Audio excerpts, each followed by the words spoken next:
Most of my favorite anime have power systems in them, and some are just straight up trash. It genuinely makes no sense. Watching it gets you questioning why you even wasted your time on this anime in the first place. Some are just poorly designed and inconsistent as hell. Some are barely okay, but good enough. But there are some that stands above the rest. They are just perfect. Everything down to the last minute detail. So today, I'm gonna be ranking every anime power system from 4th tier all the way to God tier. But before I start, I'm not gonna be talking straight from my ass. Nah, I actually got a system for this. I'm gonna be using 3 criteria to rank every single one of these power systems. The first criteria is the rules. Does the system actually make sense? Are the rules consistent, or is the creator of the anime just making up random nonsense or bullshit big fight? The second criteria is creativity. How creative can the abilities actually get? Can characters do unique things with a power system, or is it just invincible all over again? The third criteria has to be downsides, because if there is no downsides to using your power and everyone is just freeballing each time, going all out each time without a care in the world, that shit is not a power system. That's just favorite character wins all the time. No logic, just straight plot armor. And if you get offended by these rankings, just know I don't give a shit. You can comment down below your frustrations if you want to. So with all these criteria in mind, let's dive into it. Let's start off from the 4th tier. The first on the list gotta be Quirks. Quirks is a top 5 worst power system in anime in my books. It's basically based on genetics. It's a genetic superpower that emerges in children around age 4. The entire system is a lottery. If you are lucky, you could explode buildings with your sweat. If you're unlucky, GG's. You could be Menaro, Menata, and that shit is the worst shit that could ever happen to you, because you're gonna be short, ugly, and have big purple balls coming from your head. This brother got so unlucky, I would hate myself if I were in his shoes. Bro has no advantage in life apart from being friends with Deku and Bakugo. In the show, there are some cool abilities here and there, but most of these characters got so unlucky. One nigga's entire power is having a Windex bottle head. Like, what is the person supposed to do with that ability? Another nigga's power is basically just having a tail. Like, how is that even supposed to help? How is that even fair when you have villains that can erase people from existence by just one touch? I'd rather be quirkless than to have a lame ass quirk, like big purple balls coming from my head. The creativity ceiling is kind of made because your quirk is predetermined, and that's it. You can't really evolve outside your assigned power set. You just optimize what genetics were handed to you. So for me, the actual system is just straight up hot garbage. It makes Compound V in the boys universe look way better than it is. With Quirks, the downsides are inconsistent as hell. Deku breaks his bone every single episode, while other characters or other people are just spamming their abilities anyhow. And I don't want to hear anything about it being about one for all and all that stuff. We do not care. My whole point is that it's just inconsistent. The cost mechanism mostly applies mainly to Deku. Everyone gets a free pass most of the time, because if it applied mainly to everybody, Bakugo should have arthritis by season 3. But look, he's still cooking up. He's still out here blasting anything he feels like. Also, Deku went from hard work beast talents to becoming the avatar of Quirks. How does that even make sense? But anyways, let's put that aside. Quirks in general creates a society of inequality, because some people come out as not normal human beings anymore. Some get affected. Like, imagine having a chainsaw as a head. That is just crazy. Your whole life is destroyed. How are you gonna eat? How are you gonna pull some bad?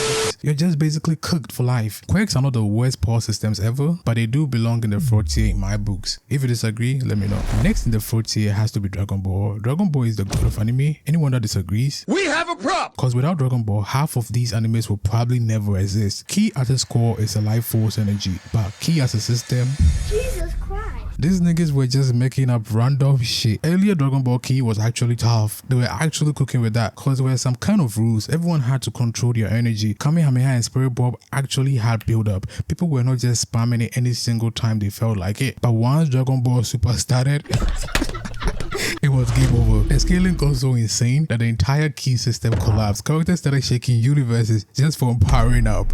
Broadly will get stronger by just getting angry for a long time with no ceiling, no explanation, no mechanism. Saints also get stronger after getting beat nearly to death. Goku in fact gets stronger from getting beat up all the time. It's like the system rewards failure to some degree. And for me, you cannot build meaningful dramatic tension around a character who literally becomes more stronger or more dangerous the more he gets beat up. That basically means every single villain is out here helping Goku to become better. Every loss Goku experiences is secretly a win. Death is also child's play in Dragon Ball. Nobody stays there longer than a week. Nobody. There's barely any real downsides anymore. If a planet explodes, you could easily wish it back. If the entire universe is erased, it's gonna be reversed in episode 3. The tension you're supposed to feel barely exists anymore. Dragon Ball still has some of the most iconic fights in anime history. The transformations are 1000% legendary. The aura, the hype, it's impact on anime, untouchable, but Key as a system is just straight trash. Now let's move to the C tier. First on the list are devil fruit. You eat the fruit, you get a power. This system is amazing. The creativity is elite. Oda actually cooked on this one. Oda just wakes up and creates some of the coolest abilities we've ever seen. Honestly, you gotta give the man his credit. Whitebeard creates earthquakes by punching air. Katakuri sees few seconds into the future. Doflamingo turns people into puppets with invisible strings, and one nigga can even turn into lightning. So the creativity is actually elite. But the problem is this system is still based on luck. Whatever fruit you got is what you have forever. You could easily become a god, or you could become a jacket for the rest of your life. Yes, a jacket. There is literally someone that his power or his entire identity is being a jacket. Imagine risking your ability to swim forever just for that. I would crash out. I wouldn't be happy at all, especially if I see people with cooler abilities than mine, people doing so many amazing things, and all I can be is a jacket. That is crazy work. And the problem with this is that the One Piece world is covered by 95% water, meaning you wouldn't be able to swim. You're gonna drown if you actually step foot in any type of water, and you have a lame ass ability. So basically you are at a disadvantage at every corner of the world. Another thing is that a person with a weak paramecia fruit is permanently inferior to someone who happens to eat a top tier Logia. This difference isn't based on skill, it's based on luck. Luffy also grabbed the Gum Gum fruit as a kid, and now he can't swim forever, I guess. The inconsistency is also another issue. Haki can physically strike Logia users, even though Logia users are supposed to be physically intangible. Luffy has been partially submerged in water during fights, and he has still functioned normal. Oda also just been making shit up for Luffy. Luffy gets a new gear every time his opponent is actually stronger than him. Gear 2, Gear 3, Gear 4, Gear 5 were all gained mid-fight after Luffy got slapped multiple times. The creativity genuinely is top shelf, but I will put it in C tier. And also when it comes to death, these characters never face any type of death. Not one single character in Luffy's team has even suffered any type of death. Every single time they get close to death, something magical always happens. Oda always saves them every single time, making out some bullshit for them all the time, which is why it's in the C tier for me. Next, we have Chakra. Earlier Naruto Chakra was fire. You take the chakra, you produce a jutsu. Simple as ABC. Hand signs were crazy, and still to this day,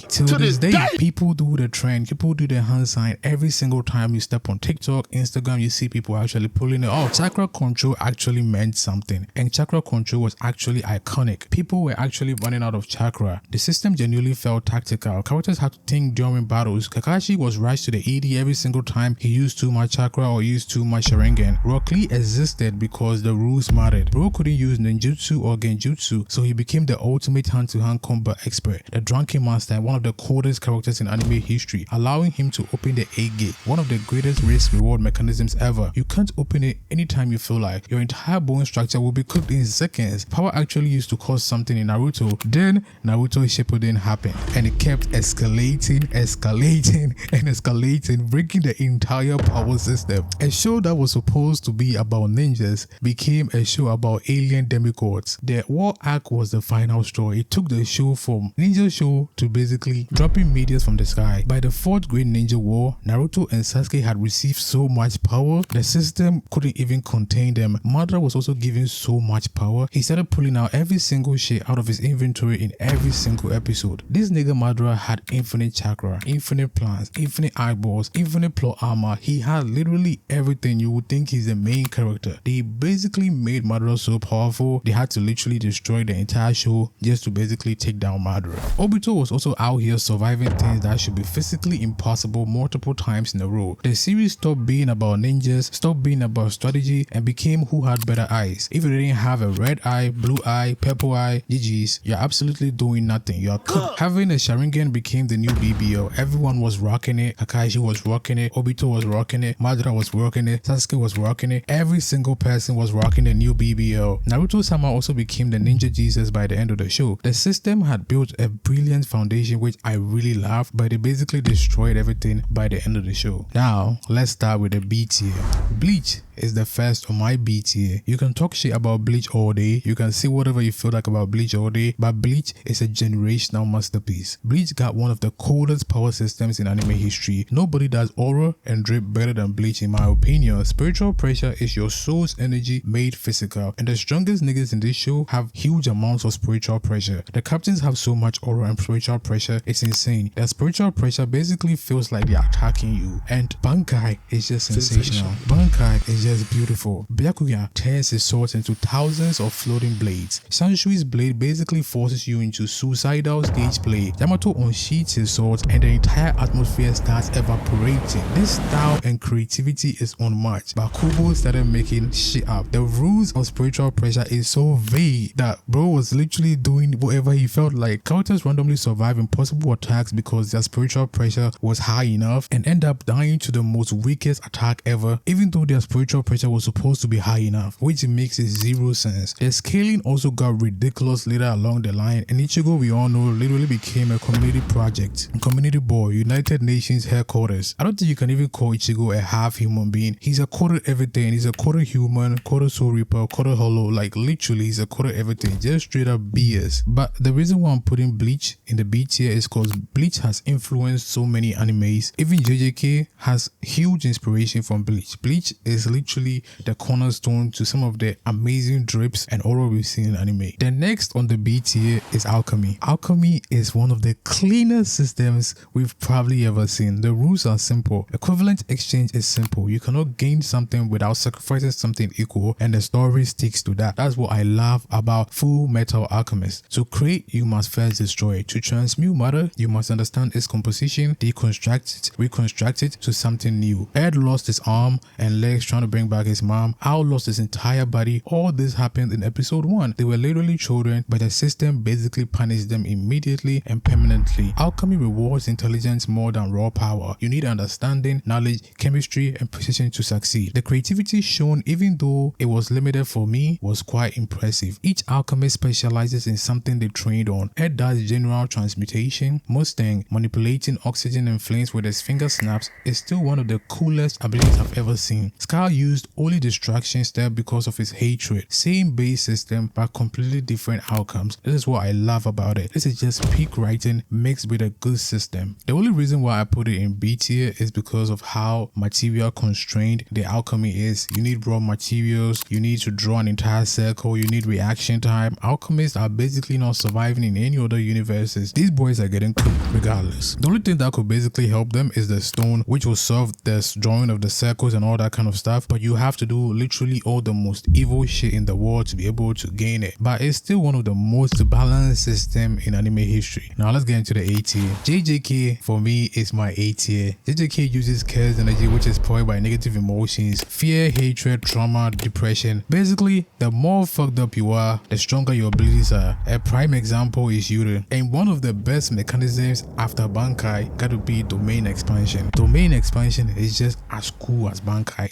It's up there with Bankai. Gojo's domain just overloads your brain until it stops functioning. Mahito reshapes soul directly. Sukuna's domain just be cutting every shit around it. The abilities are unique and more personalized. The cost system is genuine. Cursed Energy depletes in meaningful amounts. Reverse Cursed Energy, Black Flash requires so much timing, so much energy, so much focus that so many sorcerers can't even achieve this shit. The skill ceiling in JJK is massive. The creativity in this show, Gege was actually doing something special. Even though I don't like Gege that much, Gege was actually cooking. This is why JJK is one of the most successful animes in the 21st century. But the only reason why I didn't put it in God tier is because Gege just be doing whatever he feels like. Sometimes he doesn't follow his own rule book. Even though he started introducing counter mechanisms randomly, such as simple domain and domain amplification, I barely understand what he's talking about. But mostly he doesn't follow his rules. Sometimes he maybe says this is this and the next time it's not that. Always making up rules, and most of the made up rules favor Sukuna a lot. This is why it's on the A tier. The creativity in the system is actually top notch. Next is stunts from JoJo. Stunts are what happens when an author completely loses his mind, stops caring about realism, and just locks in creatively. Stunts are the physical manifestations of your fighting spirit given form. They are very personalized. This system is pure insanity. One stunt stops time, another one resets the universe, another one turns your memory into discs, another one kills you with rainbows and subliminal messaging. Araki was not onto something. He was definitely on something when he made this power system. But the beauty of stunt is that every ability feels personal. The power reflects the user's personality. Killer Queen destroys whatever it touches. Crazy Diamond restores whatever it touches. The world stops time. King Crimson erases causality for a few seconds. Pure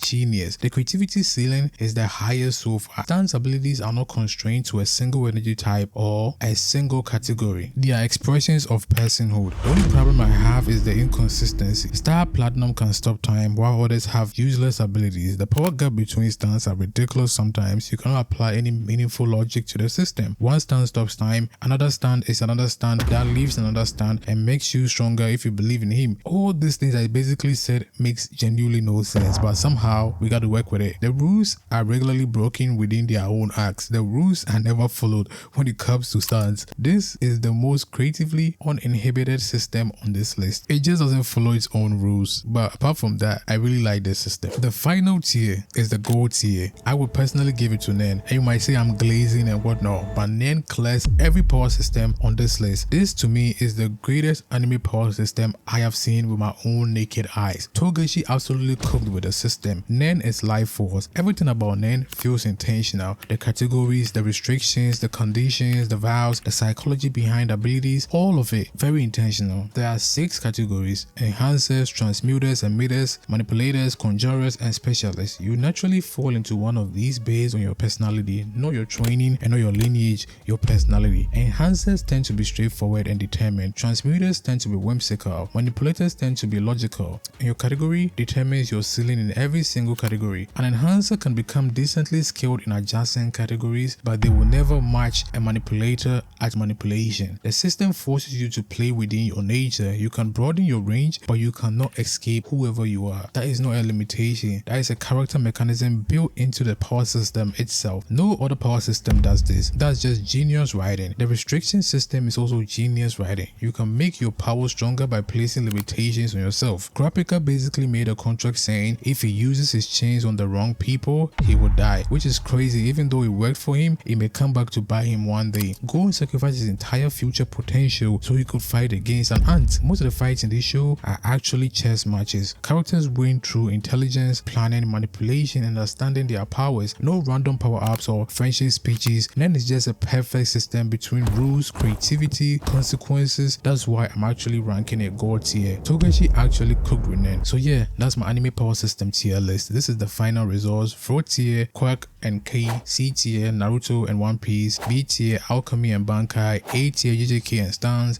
Gold tier, Nen is the gold tier for me. Now that will be all for today. Comment down below what you think. Drop your rankings in the comment. If you disagree, let me know. If you want to battle it out, I'm ready for you. Just comment down below. And please don't forget to like, comment, subscribe for more videos like this. I'm trying to get to at least 10k subscribers. Thank you. Till next time. Au revoir.